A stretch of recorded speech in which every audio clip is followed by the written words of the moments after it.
ಉಮಾದೇವಿಯರು ಕೇಳುತ್ತಾರೆ, ಪ್ರಯತ್ನ ದೊಡ್ಡದೋ ದೈವ ದೊಡ್ಡದು ಅಂತ. ದೈವದಿಂದಲೇ ಎಲ್ಲ ಆಗತ್ತೆ ಅಂತ ಕೆಲವು ವಾದಿಗಳು, ಪ್ರಯತ್ನನೇ ಮುಖ್ಯ, ದೈವದಿಂದ ಏನಾಗೋದಿಲ್ಲ ಅಂತ ಇನ್ನು ಕೆಲವರು ಹೇಳ್ತಾರೆ. ಯಾವುದು ಸರಿ ಇದರೊಳಗೆ? ಪ್ರಯತ್ನ ನಾವು ಮಾಡುವುದು ಮುಖ್ಯವೋ, ದೈವದ ಮೇಲೆ ವಿಶ್ವಾಸ ಇಟ್ಟು ದೈವದೊಳಗೆ ಏನಿದೆ ಅದು ಆಗತ್ತೆ, ಕಾದುಕೊಂಡು ನೋಡೋಣ ಅಂತ ಕೂಡಬೇಕು ಅಂತ? ಇದು ಬಹಳ ದೊಡ್ಡದಾಗಿರತಕ್ಕಂತಹ ಪ್ರಶ್ನೆ.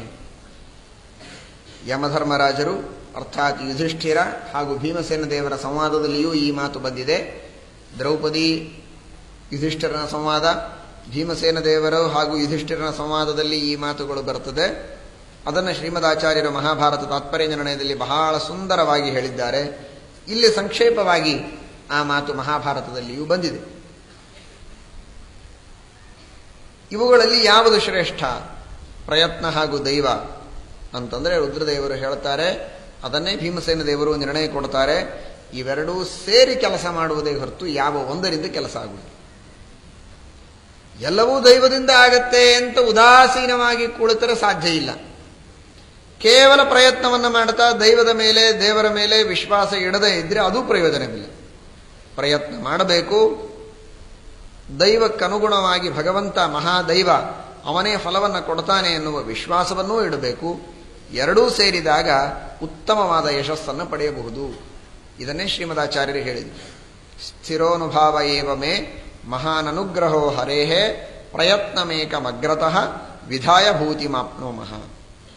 ಮಹಾನುಭಾವ ವರ್ಜಿತಾ ಹರೇರನುಗ್ರಹೋಜ್ಜಿತಾ ಜನಾ ನ ಮಹಾಪ್ರಯತ್ನ ವರ್ಜಿತಾ ಜನಾ ನ ಜಗ್ಮುರುನ್ನತಿಂ. ಪ್ರಯತ್ನ ಇಲ್ಲದೆ ಇದ್ದವರು, ಭಗವಂತನ ಅನುಗ್ರಹದ ಮೇಲೆ ವಿಶ್ವಾಸ ಇಲ್ಲದೆ ಇದ್ದವರು ಉನ್ನತಿಯನ್ನು ಹೊಂದೋದಿಲ್ಲ. ಇವುಗಳು ಎರಡೂ ಇದ್ದರೆ ಮಾತ್ರ ಉನ್ನತಿಯನ್ನು ಹೊಂದುತ್ತಾರೆ. ಇದೇ ಶ್ರೀಮದಾಚಾರ್ಯರು ಭೀಮಸೇನ ದೇವರು ನೀಡಿದಂತಹ ಸಂದೇಶ. ಯಾವಾಗಲೂ ಪ್ರಯತ್ನಶೀಲನಾಗಿರಬೇಕು, ಭಗವಂತನ ಮೇಲೆ ವಿಶ್ವಾಸ ಇಟ್ಟಿರಬೇಕು. ಇದು ನಿಜವಾಗಿ ಮಾಡತಕ್ಕಂತಹ ಎಲ್ಲ ವಿಧವಾದ ತನ್ನ ಪ್ರತ್ಯಕ್ಷ ಅನುಮಾನ ಆಗಮಗಳನ್ನು, ಮೂರೂ ವಿಧವಾದ ಪ್ರಮಾಣಗಳನ್ನು ಚೆನ್ನಾಗಿ ಪರಿಶೀಲನೆ ಮಾಡಿ, ಮೂರೂ ಪ್ರಮಾಣಗಳ ಆಧಾರದ ಮೇಲೆ ಒಬ್ಬ ವ್ಯಕ್ತಿ ಜೀವನವನ್ನು ಮಾಡ್ತಾನೆ ಅಂದರೆ ಅವನು ಹೀಗೆ ಮಾಡಬೇಕು. ಬರೀ ಶಾಸ್ತ್ರದ ಮೇಲೆ ಆಧಾರವನ್ನಾಗಿ ಇಟ್ಟುಕೊಂಡು ಶಾಸ್ತ್ರವನ್ನು ಮಾತ್ರ ನಂಬಿ ದೇವರು ಮಾಡಿಸ್ತಾನೆ ನಾನೇನು ಮಾಡೋದಿಲ್ಲ ಅಂತ, ಇದು ಪ್ರತ್ಯಕ್ಷ ವಿರುದ್ಧ. ಪ್ರತ್ಯಕ್ಷ ಇಶಾ ಕರ್ತೃತ ಜೀವ ಸಂಸ್ಥಾ ನಮ್ಮೆಲ್ಲರ ಅನುಭವಕ್ಕೆ ಬರ್ತಾ ಇದೆ. ನಾನು ಇಚ್ಛೆ ಮಾಡಿ ಪ್ರಯತ್ನ ಮಾಡಿ ಕೆಲಸವನ್ನು ಮಾಡ್ತೇನೆ ಎನ್ನುವುದು ಪ್ರತಿಯೊಬ್ಬ ವ್ಯಕ್ತಿಯ ಅನುಭವಕ್ಕಿದೆ. ನಾನು ತಿಳಿತೇನೆ, ನಾನು ಇಚ್ಛೆಯನ್ನು ಮಾಡ್ತೇನೆ, ನಾನು ಪ್ರಯತ್ನ ಮಾಡ್ತೇನೆ. ನನ್ನ ತಿಳುವಳಿಕೆಗೆ ತಕ್ಕಂತೆ ಇಚ್ಛೆಯನ್ನು ಮಾಡಿ ಪ್ರಯತ್ನವನ್ನು ಮಾಡ್ತೇನೆ ಅನ್ನುವ ಅನುಭವ ಪ್ರತಿಯೊಬ್ಬ ವ್ಯಕ್ತಿಗಿದ್ದಾಗ ಇದೇ ಕರ್ತೃತ್ವಾನುಭವ. ಕರ್ತೃತ್ವ ಅಂದರೆ ಬೇರೆಯಲ್ಲ, ಜ್ಞಾನೇಚ್ಛಾ ಪ್ರಯತ್ನಗಳು ಅಂದರೆ ಬೇರೆಯಲ್ಲ.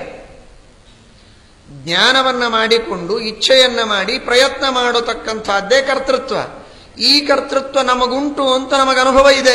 ನನಗೆ ಮಾತಾಡಬೇಕು ಅನ್ನುವ ತಿಳುವಳಿಕೆ ಉಂಟು, ಮಾತಾಡಬೇಕು ಅಂತ ಇಚ್ಛೆಯೂ ಉಂಟು, ಪ್ರಯತ್ನ ಮಾಡ್ತೇನೆ, ಮಾತಾಡ್ತಾ ಇದ್ದೇನೆ. ಅದರಂತೆ ನಿಮಗೆ ಕೇಳಬೇಕು ಅಂತನ್ನುವ ತಿಳುವಳಿಕೆ ಇದೆ, ಇಚ್ಛೆ ಇದೆ, ಪ್ರಯತ್ನ ಮಾಡ್ತಾ ಇದ್ದೀರಿ, ಕೇಳ್ತಾ ಇದ್ದೀರಿ.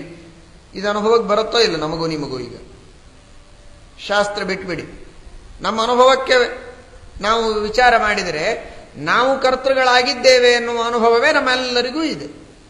ಶ್ರೀಮದಾಚಾರ್ಯರಂತಾರೆ ಪ್ರತ್ಯಕ್ಷವನ್ನು ಬಿಡಬೇಡಿ ಅಂತಾರೆ.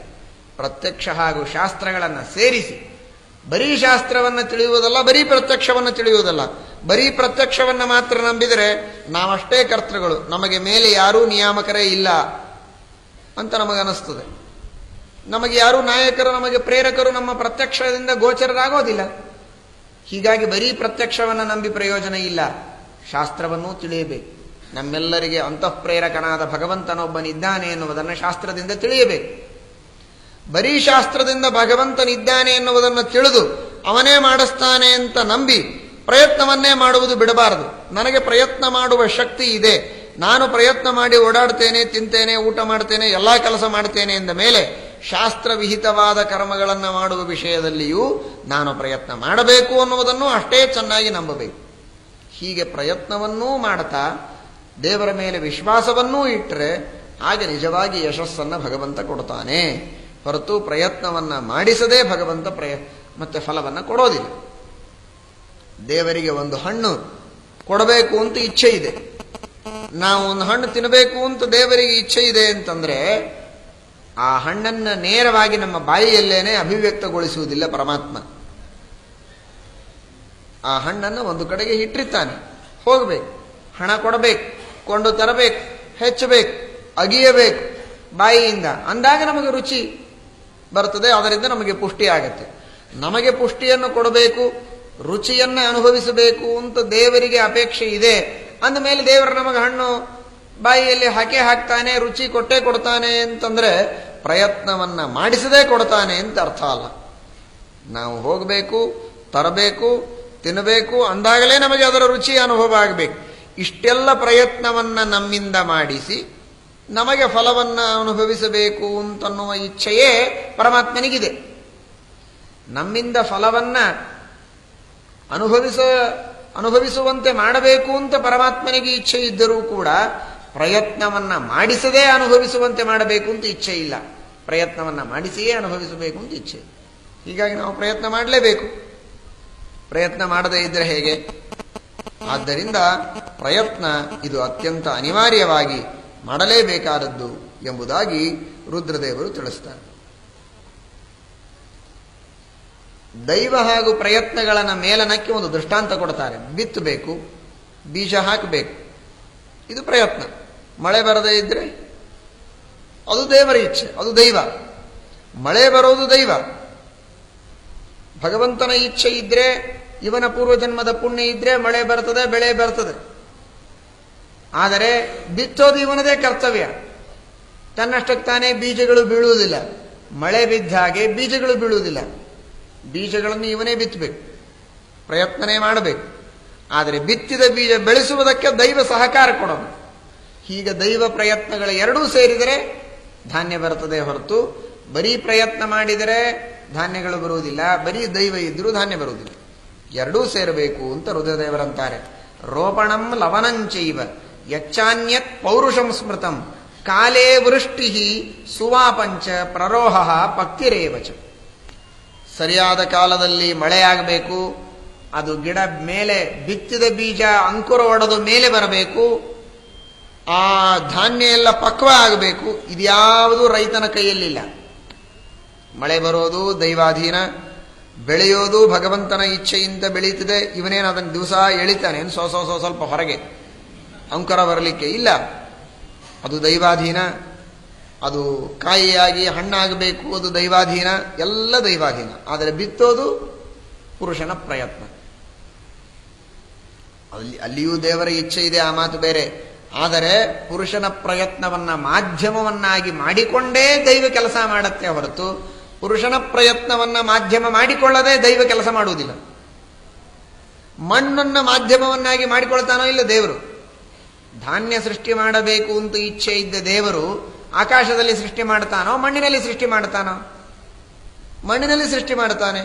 ಮಣ್ಣು, ನೀರು, ಬೀಜ ಇವುಗಳೆಲ್ಲವನ್ನೂ ನಿಮಿತ್ತ ಮಾಡಿಕೊಂಡೇ ಧಾನ್ಯದ ಸೃಷ್ಟಿಯನ್ನು ಮಾಡಬೇಕು ಅಂತ ದೇವರಿಗೆ ಇಚ್ಛೆ ಇದೆಯೇ ಹೊರತು ಇವುಗಳು ಯಾವುದೂ ಇಲ್ಲದೆ ಆಕಾಶದಲ್ಲಿಯೇ ಸೃಷ್ಟಿ ಮಾಡುವ ಸಾಮರ್ಥ್ಯ ಇದ್ದರೂ ಇಚ್ಛೆ ಇಲ್ಲ ದೇವರಿಗೆ. ದೇವರಿಗೆ ಏನು ಮಾಡೋ ಸಾಮರ್ಥ್ಯನೂ ಇದೆ. ಅದಕ್ಕಾಗಿ ಎಷ್ಟೋ ಸಲ ಮಾಡಿ ತೋರಿಸ್ತಾನೆ. ಹತ್ತಿ ಬೇಕು, ನೇಗಾರ ಬೇಕು, ಎಷ್ಟೋ ದಿವಸಗಳವರೆಗೆ ಆ ದಾರಗಳನ್ನು ಮಾಡಿ ಆಮೇಲೆ ಅದನ್ನು ಯಂತ್ರಗಳಿಂದ ಬಟ್ಟೆಯನ್ನು ಮಾಡಬೇಕು.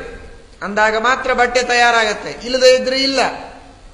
ಆದರೆ ದೇವರಿಗೆ ಇದೇನೂ ಇಲ್ಲದೆ ದ್ರೌಪದಿಗೆ ಬಟ್ಟೆಯನ್ನು ಕೊಟ್ಟ.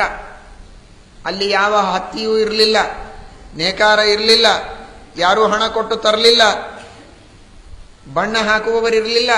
ಭಾರೀ ಭಾರೀ ಬಣ್ಣದ ಭಾರೀ ಜರ್ತಾರಿಯಾದಂತಹ ಉತ್ತಮವಾದ ಸೀರೆಗಳನ್ನು ಒಂದಾದ ಮೇಲೆ ಒಂದು ಆ ಕ್ಷಣದಲ್ಲಿ ದೇವರು ಸೃಷ್ಟಿ ಮಾಡಿದ.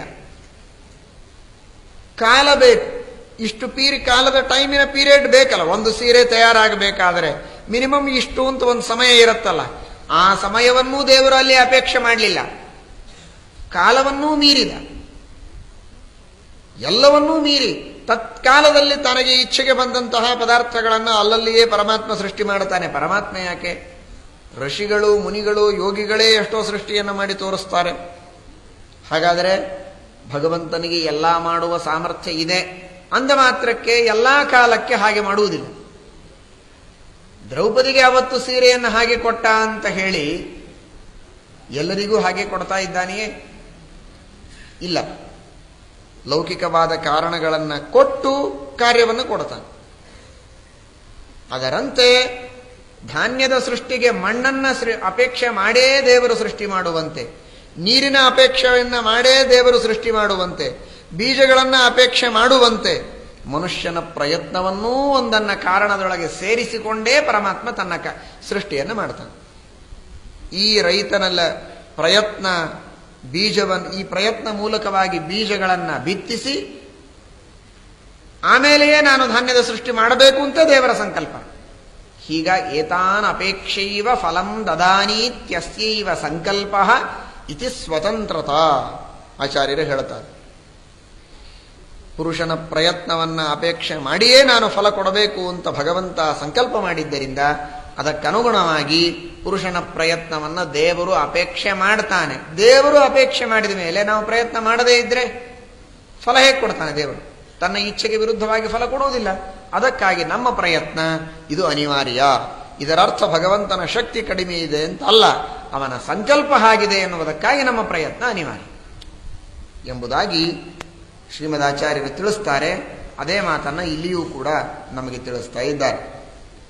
ಆದ್ದರಿಂದ ಈ ರೀತಿಯಾಗಿ ನಾವು ಪ್ರಯತ್ನವನ್ನ ಮಾಡ್ತಾ ದೈವವಾದ ಮೇಲೂ ಕೂಡ ಪೂರ್ಣವಾಗಿರತಕ್ಕಂತಹ ವಿಶ್ವಾಸವನ್ನ ಇಟ್ಟು ಕರ್ಮಗಳನ್ನು ಮಾಡಬೇಕೇ ಹೊರತು ಒಂದೊಂದನ್ನೇ ನಂಬುವುದು ಸರಿಯಾದದ್ದಲ್ಲ ಎಂಬುದಾಗಿ ತಿಳಿಸಿದರು. ಇದಾದ ಮೇಲೆ